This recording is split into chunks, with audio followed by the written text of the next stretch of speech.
2024 যারা উচ্চ মাধ্যমিক পাস করেছো এবং তোমরা অনেক দিন ধরে ভাবছো যে কবে থেকে তোমাদের কলেজের ফর্ম ফিল আপ শুরু হবে, তো তাদের জন্য এই ভিডিওটি। তো দেখো, এই ভিডিওর মাধ্যমে আমি তোমাদের বলে দেবো কবে থেকে তোমাদের কলেজে ফর্ম ফিল আপ শুরু হবে এবং কলেজে ভর্তি হওয়ার জন্য কী কী প্রয়োজনীয় কাগজপত্র লাগবে আমি কিন্তু সমস্ত তোমাদের এই ভিডিওর মাধ্যমে বলে দেবো। তো চলো ভিডিও শুরু করা যাক।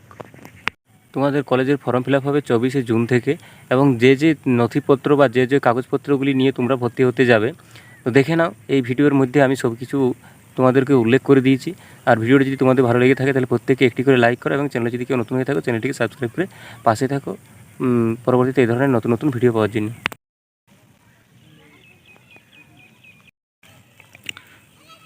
দেখো, ভর্তি হওয়ার জন্য তোমাদের যেসব তোমাদের কাগজপত্র রয়েছে বা নথিপত্র রয়েছে বা ডকুমেন্টস রয়েছে সেগুলি কিন্তু তোমাদেরকে আপলোড করতে হবে।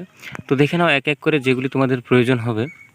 তো 1 নম্বরে দেখো, মোট তোমাদের এখানে 11টা ডকুমেন্টস লাগছে।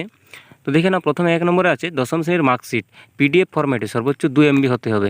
মানে তোমরা যে মার্কশিটটা পেয়েছো মাধ্যমিক পাস করার পর সেটা কিন্তু লাগছে এখানে। তারপর দ্বাদশ শ্রেণীর মার্কশিট, মানে তোমাদের উচ্চ মাধ্যমিকের যে মার্কশিটটা আছে সেটি লাগছে, এবং সেটি সর্বোচ্চ 2 MBতে পিডিএফ আকারে আপলোড করতে হবে।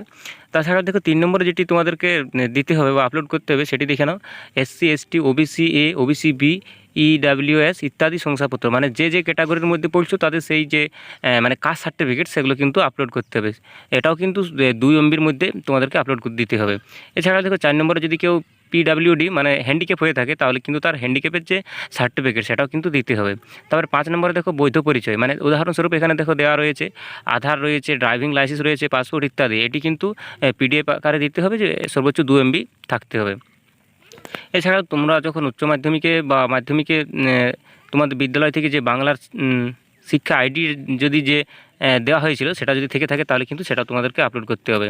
এছাড়া বয়সের প্রমাণপত্র, যেমন ধরো দশম শ্রেণীর অ্যাডমিট কার্ড দিতে পারো বা দশম শ্রেণীর রেজিস্ট্রেশন সার্টিফিকেট, এটাও কিন্তু তোমরা দিতে পারো। এছাড়াও তোমাদেরকে 8 নম্বর যেটি দিতে হবে সেটি হলো আবেদনকারীর রঙিন ছবি। এটি কিন্তু JPG এছাড়াও JPEG এবং PNG ফরম্যাটে আপলোড করতে হবে।